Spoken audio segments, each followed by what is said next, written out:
what I'm really excited for in voice is when we're going to move past hardware and where voice is going to be this ubiquitous. Is it Alexa? Is it Google? Is it something that the BBC's got?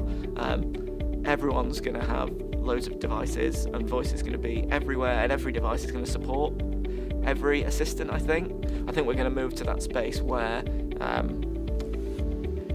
the web is with browsers.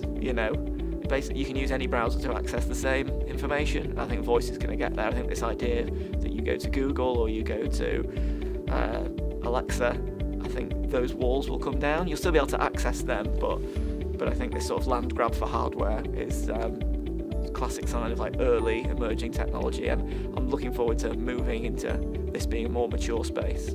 Yeah, smart speakers aren't very good at listening, and so and people aren't very good at speaking. They don't know what they want to say, and yeah, what we can do to bridge that gap is to plan for the error paths. So our approach, working on the BBC Kids skill, has always been to expect things to go wrong with children, and for them not to be understood. And so we spent a lot of time thinking about those parts, about like conversation repair and how you get people out of not being understood, taking that frustration and turning that into something positive is something we do.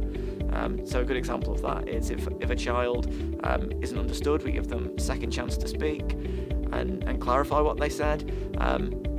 If they're still not understood, we move them on in the action, so we take them on to the next step in the game, or we move them into some content, because people don't like to be frustrated, they don't like to be misunderstood, but that's an inevitability. So thinking about how you get out of those spots is going to make sure that whatever voice interface you're working on is as robust as possible. We're about to release a set of design principles that we've worked on and that we came up with during the creation of the BBC Kids skill. We think they're universal design principles, so even if you're not working in the space with children, there's still like real value to these. They're going to be launched on bbc.co.uk/gel quite soon, and yeah, I think that's going to be a really invaluable resource for people. Other resources, I listened to a podcast called 20,000 Hertz, which is a podcast all about audio. I think as somebody that's coming from the world of design and UX, audio and sound design is not something that sort of has been part of my skill set so far. So getting skilled up with audio has been that's been a really valuable resource. I've learned loads about designing interface sounds and really just thinking about the design of sounds in general.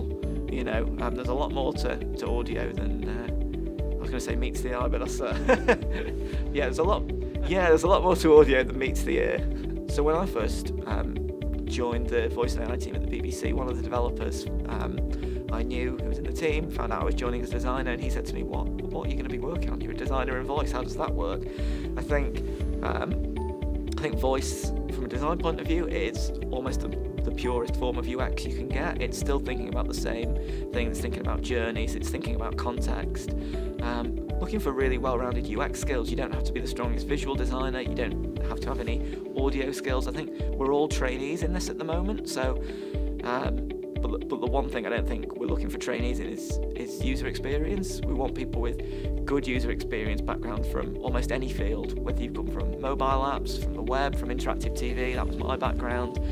All those principles are still valid. I think we're looking for people that aren't desperate to cling to the hard skills, and they are able to quickly adapt, to learn audio editing, to learn how to use voice tools. So adaptability is definitely a skill that we're looking for in people, and solid understanding of design and how design is how it works, not how it looks.